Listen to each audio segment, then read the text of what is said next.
بصیرت پر آپ دیکھ رہے ہیں سیرت النبی صلی اللہ علیہ وسلم۔ حجۃ الوداع۔ ذی قعدہ سن 10 ہجری کو لوگوں میں اعلان کیا گیا کہ نبی صلی اللہ علیہ وسلم اس سال حج کرنا چاہتے ہیں، تو مدینے میں بہت سارے لوگ جمع ہو گئے۔ سب کی یہی خواہش تھی کہ نبی صلی اللہ علیہ وسلم کے اقتداء میں حج ادا کریں۔ جابر بن عبداللہ رضی اللہ تعالیٰ عنہ نے کہا، جو بھی آنے کی طاقت رکھتا تھا وہ آیا۔ اس حج کو حجۃ الوداع اس لیے کہتے ہیں کہ اس میں نبی صلی اللہ علیہ وسلم نے لوگوں کو الوداع کہا۔ اس کے بعد آپ صلی اللہ علیہ وسلم نے حج نہیں کیا۔ نبی صلی اللہ علیہ وسلم کے ساتھ اس سفر حج میں 1 لاکھ سے زیادہ لوگ تھے، اور آپ صلی اللہ علیہ وسلم اپنی تمام بیویوں کو، جن کی تعداد 9 تھی، ان کو ساتھ لے کر نکلے رضی اللہ عنہن اجمعین۔ نبی صلی اللہ علیہ وسلم ذوالحلیفہ کے میقات پر گئے اور احرام کے لیے غسل فرمایا۔ پھر ام المومنین عائشہ صدیقہ رضی اللہ تعالیٰ عنہ نے آپ کو خوشبو لگائی۔ پھر آپ صلی اللہ علیہ وسلم نے احرام پہنا۔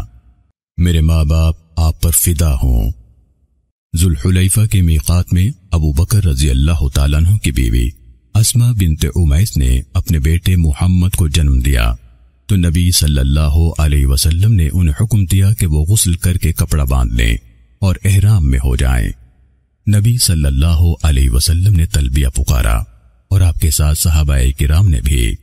جبرائیل علیہ السلام نبی صلی اللہ علیہ وسلم کے پاس آئے اور حکم دیا کہ صحابہ کرام سے کہیں کہ تلبیہ کے ساتھ اپنی آواز بلند کریں۔ نبی صلی اللہ علیہ وسلم نے حج قران کا احرام باندھا۔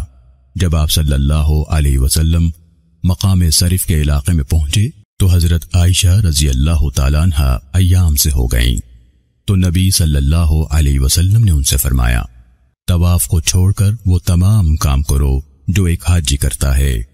نبی صلی اللہ علیہ وسلم بروز اتوار 4 ذی الحج سن 10 ہجری کو مکے پہنچے اور اسی دن چاش کے وقت مسجد حرام میں داخل ہوئے۔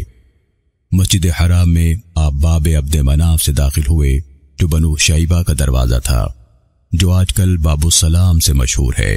پھر آپ صلی اللہ علیہ وسلم نے عمرہ ادا فرمایا۔ آپ صلی اللہ علیہ وسلم جب عمرے سے فارغ ہو گئے تو مکے کے مشرقی علاقے ابطح میں جا کر ٹھہرے، اور جب 8 ذی الحج یوم الترویہ کا دن آیا تو آپ مینا کے لیے نکلے۔